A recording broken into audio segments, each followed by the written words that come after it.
sur Nemosus TV, la nouvelle web TV qui vous parlera de l'actualité culturelle, sportive, sociale, économique et politique de notre ville, de notre département, de notre région. Nous aurons des invités qui feront ces actualités. A tout de suite.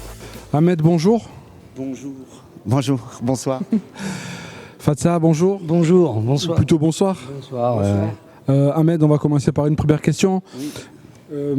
C'est moi qui la pose? C'est moi qui va la poser. Ah, vas-y. Non, parce que j'étais un peu trop rapide là, je crois. Ahmed, ton parcours de réalisateur, est-ce que tu peux nous en dire un tout petit peu plus? En fait, il est court mon parcours de réalisation. C'est mon premier film en réalisation. Moi, je suis censé écrire depuis 20 ans. Je suis passé à la réal, j'irai pas malgré moi, mais en fait, au départ, avec Fadza, on a écrit le scénar sans jamais penser que j'allais le réaliser. On est allé au bout de l'écriture, on a fait la lecture avec nos producteurs. Et en fait, suite à la lecture, Fadza, il est déjà en train de me titiller. C'était le premier qui me poussait à me dire « Mais pourquoi tu veux pas le faire? Pourquoi tu veux pas le faire ?» Moi, je pensais partir sur un autre film en écriture. Et à force il a insufflé l'idée aux producteurs. Et les producteurs m'ont dit bah, « Tu connais Fadza, tu connais Alban, tu connais le scénar, tu connais le Maroc. Il va falloir qu'on trouve un réal qui connaisse Fadza, qui connaisse Alban, qui connaisse le scénar, qui connaisse le Maroc.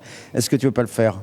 Et puis comme il a un petit peu poussé Fadza en disant « Je vais être plus relax si c'est toi », Alban, il était un peu dans la partie aussi. Donc comme un accord, on s'est dit « Bon, bah, je me lance ». Ahmed, d'où te vient le médecin imaginaire, le titre de ce long métrage? Eh ben en fait, c'est sans le faire exprès parce que c'était l'anniversaire de Molière, mais il y a toujours une imagerie. Déjà, on a commencé à parler français, je pense, en lisant Molière, quand on était enfant. Fadza, il sort du théâtre. Moi, j'aimais bien cette espèce de mélange entre Fadza, parce que on va pas spoiler le film, mais le médecin imaginaire, on a tous connu chez nous, dans nos familles au bled, des gens qui ont 14 boîtes de médicaments et qui ont toujours l'impression qu'ils vont soigner tout le monde. Ils donnent des boîtes de médicaments périmés. Mon père, il prenait des médicaments pour lui, des médicaments, il était malade grave. Il prenait des médicaments et en même temps qu'il prenait, il donnait à ma mère comme ça. Et ma mère, je dis, mais je suis pas malade. Je dis, mais prends. Je te dis, tu prends. Si moi, ça me fait du bien, toi, ça te fait du bien. Fadza, il a d'autres histoires. Quand on a commencé à se raconter nos histoires sur nos parents, le bled, les boîtes de médicaments, et puis dans les petits villages, le médecin, c'est celui qui a le mobilette, celui qui peut aller en ville chercher le médicament. Donc c'est de là que dans l'imagerie et l'imaginaire est venu de là. Fatsa, Ouais. Lors du tournage au Maroc, c'est ça? Ouais. Comment ça s'est passé? Bon, super bien, super bien. On était dans un endroit paradisiaque, on était tranquille, on avait tout à disposition. On a vraiment tourné très confortablement. Dans de bonnes conditions? Dans de très bonnes conditions. Alors les bonnes conditions, elles n'étaient pas financières, non, mais des bonnes conditions de paix, de calme, et puis de travail. C'était vraiment génial. Bien sûr, nous, on est partis de France avec notre scénario, un producteur français, mais au Maroc, il y a tout à faire. Les producteurs marocains, toute l'équipe était marocaine. Les acteurs, tous les acteurs sont quasi marocains. Il y a ceux que vous connaissez qui viennent de France, mais sinon, tous les autres personnages, ils sont tous de là-bas. Du local? Du local, on a cherché, hein, on a beaucoup cherché, etc. Et on a trouvé. Ça a créé un super engouement dans le village dans lequel vous étiez, je suppose. Ouais, bah, les gens du village, tous les enfants que vous voyez sur les affiches, c'est des gens du village. Tout ça, on a vraiment fait bosser tout le monde. Et tout le monde a bien bossé, tout le monde a profité du truc. Et nous, on était tranquilles, vraiment. Super, merci Fatsa. Ahmed, je reviens vers toi, parce que voilà, tu n'es pas à ton premier long métrage. En écriture, En écriture. Ouais, en écriture. Tu peux nous parler de la coproduction, la co-réalisation de ton dernier long métrage? Grand bain. Exactement. En fait, je suis co-scénariste avec Gilles et un autre gars, d'ailleurs, on est trois parce qu'il y a Julien Lambroschini. En écriture, ouais, on a eu beaucoup de chance. On est tombé sur un film. Gilles est venu me voir pour me dire on va écrire un film sur des mecs de 50 ans qui sont en slip. Alors au début, je lui ai dit est-ce que tu es sûr que c'est un bon sujet? Ça paraît loufoque, mais... Ça paraissait loufoque, mais on voulait parler de nous. On a 50 ans, et quand on se met en slip de bain, on est dégueulasse. C'est vu. C'est comme si tu étais tout nu. Tu mets un maillot de bain, c'est comme si tu étais à poil. Mais non, mais et du coup, on parlait de nous, c'est-à-dire quand tu arrives à 50 ans, on parle toujours un peu de nous, un peu comme dans le médecin imaginaire, mais dans le grand bain, on parle de nous, c'est-à-dire quand tu arrives à 50 ans, qu'est-ce que tu as fait de tes rêves, qu'est-ce que tu as fait de tes enfants, qu'est-ce que tu vas faire de tes 10 prochaines années, tu as combien de cadavres dans le placard. Si t'as pas une Rolex, t'as pas réussi ta vie. Si t'as pas une Rolex, t'as pas réussi ta vie. Il y a moins d'années à venir que celles qu'on a passées. Donc c'est un... C'est-à-dire que c'est pareil avec Fadza, on est presque dans le même thème, bizarrement. C'est-à-dire, quand tu rates une marche, qui est là, qu'est-ce que tu fais, comment tu vis le truc, comment tu te relèves. C'est toujours une histoire de l'instant présent. C'est toujours qu'est-ce qu'on fait maintenant, quand il nous arrive ça, à nos âges.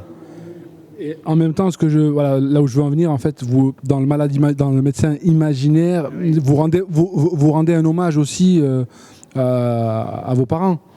Ah ben c'est un hommage à nos parents, un hommage à notre enfance, un hommage à nos grands-parents, un hommage à nos voisins, et aussi présenter cette France-là qui nous a, nous, bercés quand on était enfant, qui nous faisait du bien et qu'on a du mal à retrouver aujourd'hui. C'est pour ça qu'on a désiré avec Fadza que le film soit lent, pas long, que le film soit lent et qu'on présente autre chose, parce que d'autres le font très bien, mais qu'on présente autre chose que le quartier, le machin, comme d'autres le font. Nous, on a toujours dit avec Fadza, comme on commence à devenir vieux, on a les cheveux blancs, on s'est dit, on écrit un film moins speed. Et en écrivant un film moins speed, ben, on regarde dans le rétro, qu'est-ce qu'on connaît, nos parents, le père, la mère, l'oncle.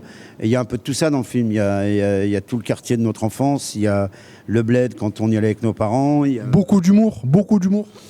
Ben, on aime bien ça, c'est-à-dire que... Enfin, Fadza, il le dit mieux que moi, mais Fadza, il parle de drame dans l'humour. Enfin, c'est-à-dire qu'il faut toujours que ce soit un peu dramatique pour qu'on arrive, nous, à exprimer notre comédie. Ce que fait le cinéma italien, ce qu'on fait moins en France. Mais Fadza, Oui, mais en fait, on ne veut pas juste faire rire, c'est pas ça la vie.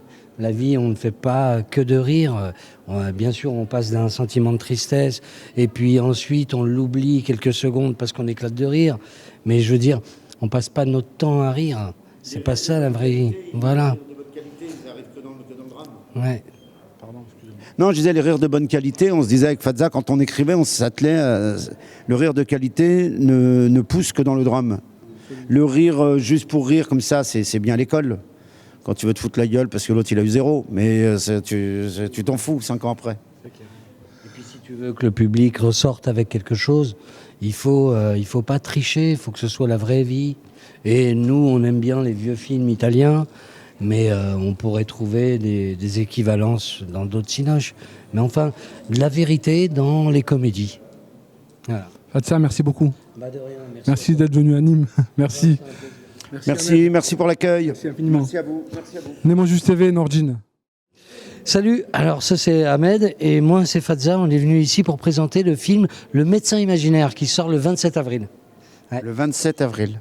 Et si vous n'avez pas vu le film quand on reviendra, c'est pas grave.